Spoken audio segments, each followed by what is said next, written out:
for 6 weeks, and I get out, and I go to, now this is in Lackland Air Force Base, Texas. I go to Lowry Air Force Base, Colorado.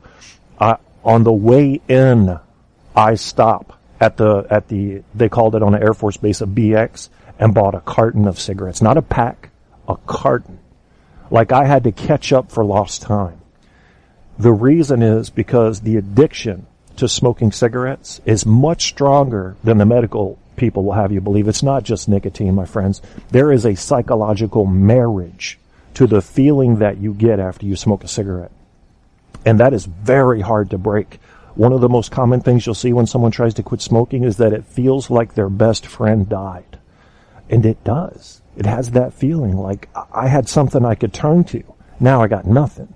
You know, and that's not even counting the physical withdrawals that you have, the headaches and all that. I have e-cigs. I incorporate e-cigs into my smoking program, if you will. And I believe they are 100 times safer, even though not entirely safe. They're way safer than cigarettes. But I'm not full-time e-cig yet. Very smart to quit smoking, folks. I honestly commend anybody who can put them down. You're guaranteed to get something. I mean, I'm stupid in this regard. My dad died from emphysema. My mom's got emphysema right now. Luckily, we don't have a history of lung cancer, even though we have a history of smokers in my family. It's stupid. I know it's stupid for your health. But the psychological addiction doesn't care. I try to reason with it all the time. It says, I don't care, Kevin. Get another pack of cigarettes. Very stupid to do. If you haven't been smoking long, put those fucking things down. Go to e-cigs if you have to. Get the patch, get the gun. Do whatever you have to do. I have lost the battle, and I'll win it soon, but it may be too late. Yeah, maybe too late. I don't know. I'm 42. My grandpa smoked till he was 59, threw him down, never had a problem, died at 89 from a complication of a stomach surgery. Yet I know another guy, these are people that were very close to me, a Navy doctor who never smoked a cigarette in his life. He died at about 67 of lung cancer. So I'm not saying that's common. You know it's not common, but do we really know what's going to get us? Sometimes I think I wouldn't have lived this long without cigarettes because I would have killed somebody. They do help you cope. They do help you cope. Ayahuasca? What are y'all talking about? I'm going to have to pull this up now. For those that may have joined late, my fictitious person, we are calling Chucky, that I'm putting in a new novel, who is a fictitious ex-wife, has called me a fugitive and a felon, of which I'm neither. And I thought maybe, she shouldn't be speaking out of turn. She is fictitious, It's not like, so. But I had to address that. Let's take a look at this link that you guys just shared. This is one of the strangest names I've ever seen. Ayahuasca? Ayahuasca you, huh? Maybe that's what it's about. Let's see. Ayahuasca treatment for addiction. And, it must be an herbal remedy. Yeah, that's what it looks like. I haven't heard of it before. One thing I recommend if you have pain or anything like that and you don't want to take pharmaceuticals is to check out kratom. And some people pronounce it kratom. I think Apocales pronounces it kratom. It's just a leaf off of a tree, and you grind it up and swallow it. And it really has helped me with my pain. I don't like to take the prescription pills, but sometimes I have to when the pain is really severe. But it's a great. It's just, to me, it's like a calming tea, but it definitely treats pain directly. I can feel the pain level dropping when I take it. And if that's a placebo effect, fine, let it be. I'm good with that. Apocales test. KAK's writing a new book. Slow down, mate. I still have to finish your first 4. Yeah. Well, the first nonfiction book I'm going to write, Barko, I'm going to do this thing where Barko says, ban Apocales for being an attention whore. Apocales says like 5 things in my chat to Barko's 200. You're hilarious, Barko. I was asking if you'd been honorably discharged so I can give you all kinds of crazy props on the show like I like to do with our veterans.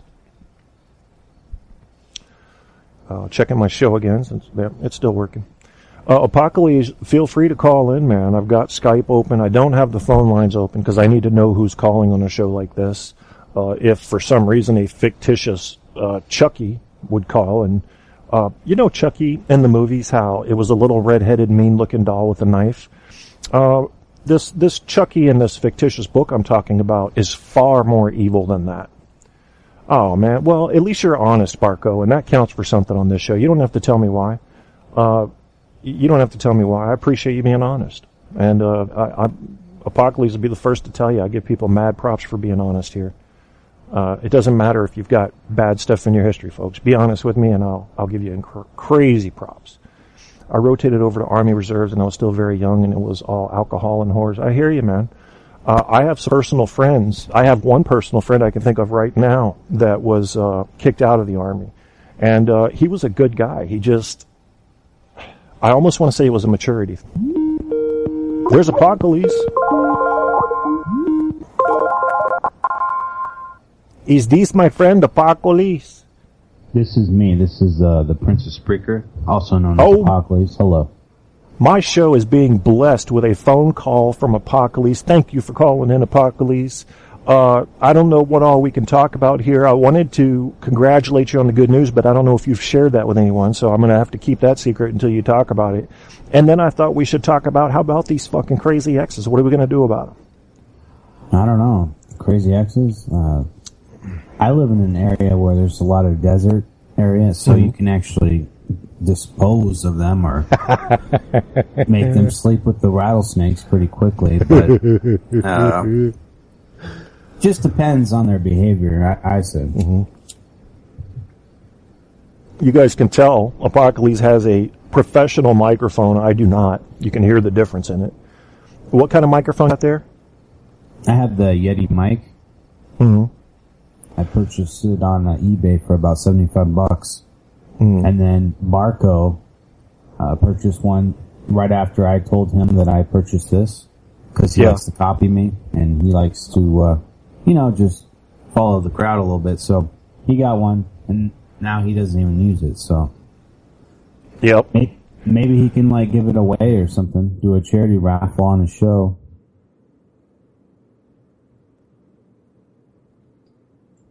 So. Yeti mic. You still there, Kevin?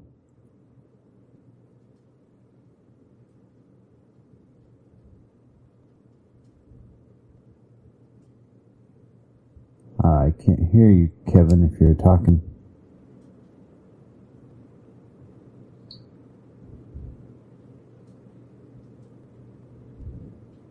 Can anybody hear me? By chance.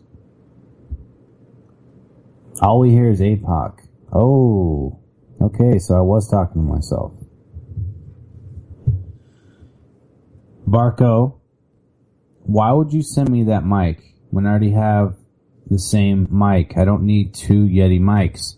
Yes, one is for, I might keep one in a safe place at night. It might massage a certain area in me, but when it comes down to my show, which I take seriously and I quit last Sunday, I do clean it off with a washcloth with apple juice on it to help scrub it down because it gets dirty. You'll see some nasty stuff on it. So that's all you gotta do is just clean the mic off and you're good to go. Now, if there's a specific smell you don't like, sometimes, I don't know, maybe like bleach. Very, very, very small amount of bleach. You don't want to go too deep with that because that can really wreck a microphone like the Yeti mic. And if you ruin this, man, you can't just send it back.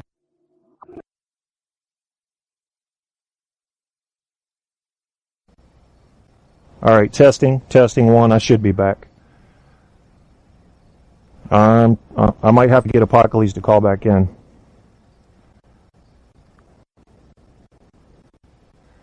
Dead air is not your friend. Dead air is not your friend, my friends. All right, Apocales. I opened back up the I had to close Skype, but I opened back up the Skype. So, all right, he's calling back in. I don't know what's going on with my system, guys. Something's wrong. I don't know what's up.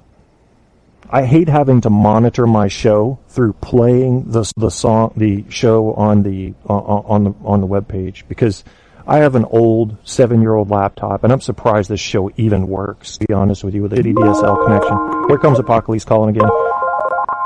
Apocales is back in the house. Welcome. Are you back, brother? Yes, I am. I should be. Okay. Hopefully we'll both be on this time. If not, I'll just let you talk. Yeah, apparently I was told that I hijacked your show, and it wasn't by something I wanted to do, but I guess it just happened. But if you wanted to, you could do that, right? I guess so. Yeah, I'd have to. You know what KAK means in Dutch, Barko? I would love to know what KAK means in Dutch. So what should we do about psychotic exes, Apocales? I know you've got the answer. You're one of those people who can read people very well. I can tell from your shows. Now, can you, let's just say, go down to a certain state and fight them there? Or is that something that's just a dead-end sort of fight? Legally, yes. Yes, I could start that fight. But the only thing stopping me from that is the amazing level of cash that it takes to get that going and to sustain it. Oh, yeah, that's right. So the only hope I might have is getting down to that state and going pro se, which is representing yourself, and then going, I think it's called informal pauperous, which is I'm broke, bitches. Maybe then I could get something going. But then again, you got to be there unless they approve you for like telephone testimony.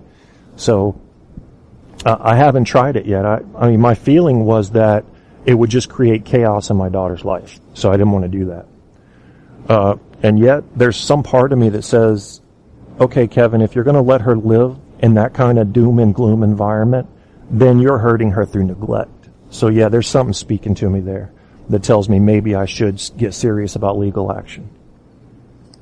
Okay, and I take it you don't see this person like a whole lot or hardly ever? No, she's about 5 states away.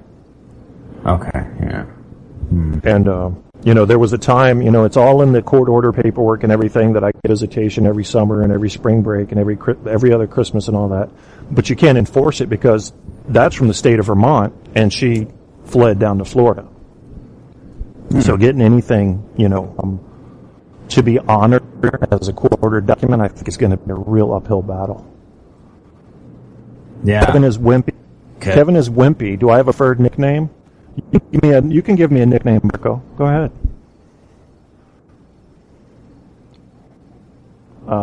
Fled. Oh, that's about what I just said, yeah. So what would you do? Let's just say you had a woman, Apocales, and you had a daughter with her, and you had a very close relationship with that daughter, but several years had passed and you realized that parental alienation syndrome was going on, and she was driving that wedge in systematically, on purpose, being a psychopath, driving that wedge in between you, and you couldn't do anything about it because you weren't local enough to get involved. I would still try, just because I know it might cost money, but they'll know that there was no inaction, and they might hold that against you later in life.